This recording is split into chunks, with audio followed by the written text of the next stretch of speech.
अध्याय प्रथम में कुल 47 श्लोक हैं। भाग 4 के इस वीडियो में श्लोक 35 से 47 तक है। इस समय वीर अर्जुन का त्याग और वैराग चरम सीमा पर है। पाप और पुण्य की तुलना कर रहा है। अब वीर अर्जुन धर्म युद्ध, न्याय युद्ध सब भूल चुका है। अब उसका आत्मसम्मान, आत्मबल सब बिखर चुका है। अपने कर्तव्य कर्म से भी भटक रहा है। होनी अनहोनी का विचार विमर्श कर रहा है। श्री भगवान उसके साथ और साक्षात उसके सामने होते हुए भी अपने को, अपने श्री भगवान को नहीं पहचान रहा है।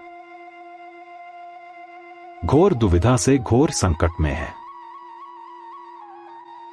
विचलित और घबराया वीर अर्जुन कितना निर्बल और असहाय हो गया है। मोह माया से उपजी कायरता ने उसे घेर लिया है। अपने आप से वीर अर्जुन श्री कृष्ण के आसन से चिपकर बैठ गया, अर्थात श्री भगवान ही का आश्रय तलाश रहा है।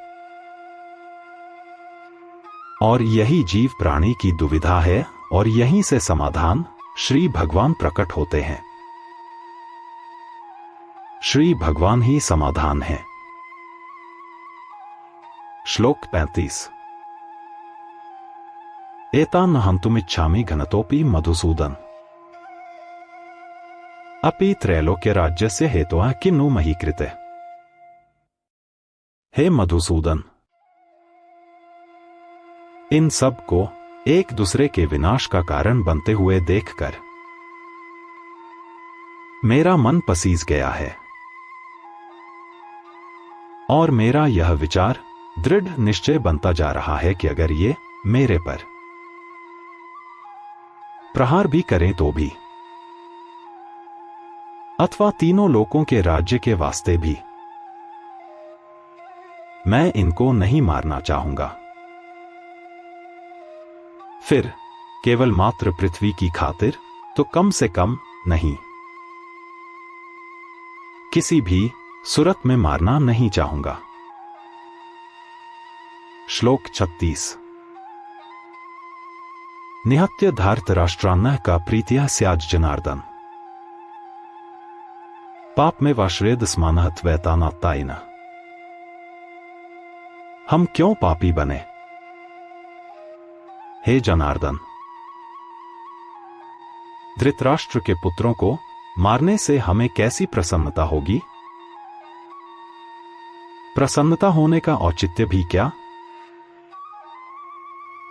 और फिर इन दुष्टों को मारकर हम पाप के भागीदार, भाजन ही तो बनेंगे। श्लोक 37। तस्मान्नार्हा वयम हन्तुम धार्तराष्ट्रान् स्वबान्धवान् स्वजनम ही कथं हत्वा सुखिनः स्याम माधव। इसलिए हे माधव, अपने ही सगे संबंधियों, बंधु भाइयों, धृतराष्ट्र के पुत्रों को मारना हमें उचित नहीं लगता। और फिर आप मुझे बतलाएं तो अपने ही स्वजनों, बंधु भाइयों को मारकर हम कैसे सुखी रह सकेंगे?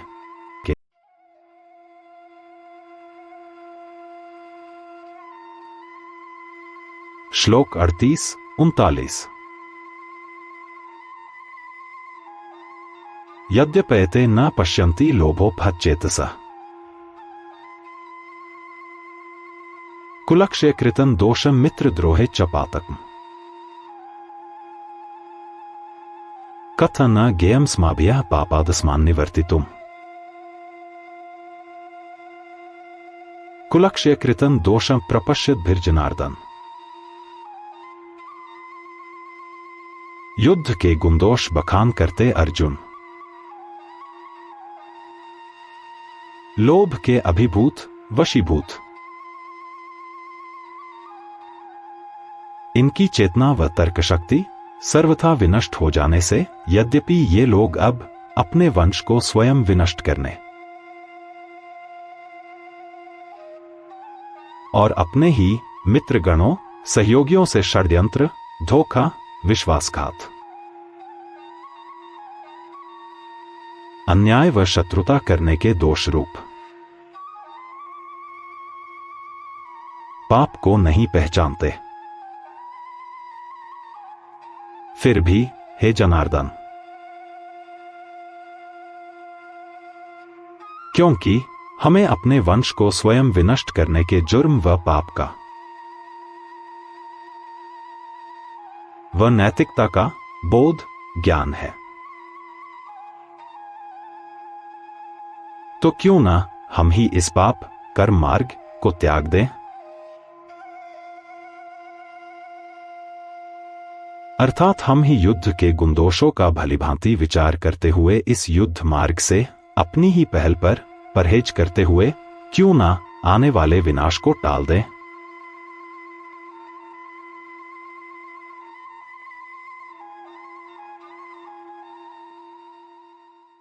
श्लोक 40। कुलक्षे प्रणश्यन्ति कुलधर्माः सनातना धर्मे नष्टे कुलं कृत्स्नम धर्मोभिभवत्युत। 1:40। क्योंकि कुल व वंश की दुर्गति होने से वंश, धर्म, रीति रिवाज पूर्णता सदैव सदैव के लिए नष्ट हो जाते हैं और फिर धर्म के विनाश, लुप्त हो जाने से संपूर्ण वंश में अधर्म और पाप व अनैतिकता बहुत ही भयावह रूप से फैल जाता है। श्लोक 41। अधर्माभिभवात् कृष्ण प्रदुष्यन्ति कुलस्त्रियः स्त्रीषु दुष्टासु वार्ष्णे जायते वर्णसंकरः। हे कृष्ण, अधर्म और पाप के अत्यधिक फैल जाने से उस कुल, वंश की नारियां अत्यंत अधम, मलिन व पथभ्रष्ट हो जाती हैं, अर्थात उनका नैतिक, शारीरिक पतन हो जाता है। और हे वार्ष्णेय, जिस वंश की नारियां इतनी दूषित हो जाती हैं, तब वर्णसंकर पैदा हो जाता है, अर्थात गुणों और कर्मों के अनुसार सामाजिक वर्गीकरण बिगड़ जाएगा। श्लोक 42। संकरो नरकायैव कुलघ्नाना कुलस्य च पतन्ति पितरो ह्येषां लुप्त पिंडोदकक्रिया। वर्णसंकर पैदा होने से कुलवंश का नाश करने वाले स्वयं के साथ साथ समस्त वंश को भी नरक में ले जाते हैं। उस वंश के पितरों का भी पतन हो जाता है, क्योंकि वंशावली बिगड़ जाने से लुप्त हुई शारीरिक पिंड की जल, श्राद्ध व तर्पण क्रियाएं नहीं हो पाती। श्लोक 43।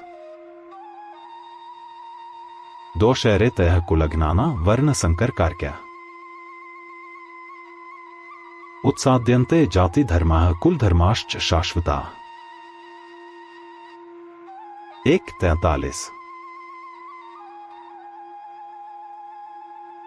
वर्णसंकर या वंशावली बिगड़ जाने के कारण पैदा हुए दोषों व विधर्म स्वरूप वंशनाश कारकों के कुल धर्म, रीति रिवाज, वंशावली, गोत्र सदास्ता अर्थात समस्त आगामी समय के लिए नष्ट हो जाएंगे। श्लोक 44। उत्सन्न कुल धर्माणा मनुष्याणा जनार्दन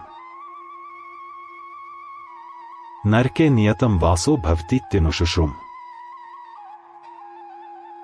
या नरके नियतन, हे जनार्दन, जिनका कुल धर्म, वंशावली उज्जर, विलुप्त व अभिशप्त हो गई हो, तो ऐसे मनुष्यों का अनिश्चित काल तक नरक में ही वास होता है। ऐसा ही बार बार सुना जाता आया है। श्लोक 45। अहो बत महत् पापं कर्तुं व्यवसिता वयम् यद्राज्य सुखलोभेन हन्तु स्वजन मुद्यता। कितनी निंदनीय और दुख की बात है कि हम सब कुछ जानते हुए भी घोर पाप, अपने ही वंश का स्वयं विनष्ट करने के जुर्म करने का संकल्प कर लिया और राजसी सुख लोभ की खातिर अपने ही स्वजनों, सगे संबंधियों का वध करने के लिए आमादा हो रहे हैं। श्लोक 46। यदि माम प्रतिकारम शस्त्रं शस्त्रपाणय धार्तराष्ट्रारणे हन्युस्तन्मे क्षेमतरम भवेत्। काश कौरव ही मुझे मार दे। यदि धृतराष्ट्र पुत्र शस्त्रों से युक्त हुए भी मुझ असहाय एवं शस्त्र विहीन को युद्ध भूमि में मार डाले तो वो मृत्यु भी मेरे लिए अधिक हितकारी होगी। वही शाश्वत कल्याणकारी मार्ग होगा। अर्थात तब मैं इस जघन्य अपराध करने का दोषी तो नहीं बनूंगा। श्लोक 47। संजय उवाच एवमुक्त्वार्जुनः संख्ये रथोपस्थ उपाविशत् विसृज्य सशरन् चापन् शोक संविदन्मानसः। संजय बोले, श्री हरि श्री चरणों में भयभीत अर्जुन हड़बड़ाया और शोकाकुल उदासीन अशांत मन से वीर अर्जुन उपरोक्त वचन कहते हुए धनुष बाण त्याग करके रणभूमि में दोनों सेनाओं के मध्य स्थायी रथ के मध्य भाग में श्री कृष्ण के आसन से चिपक कर बैठ गए हैं। वास्तव में श्री कृष्ण महाप्रभु के श्री चरणों में बैठ गए हैं।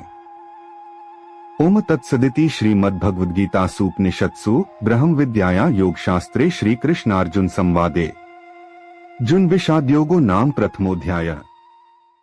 श्री गीता ग्रंथ से ऊर्जा पाए, अपने आप को जीवंत रखें, इसके प्रचार प्रसार में सहयोग करें, लाइक और सब्सक्राइब करना न भूलें।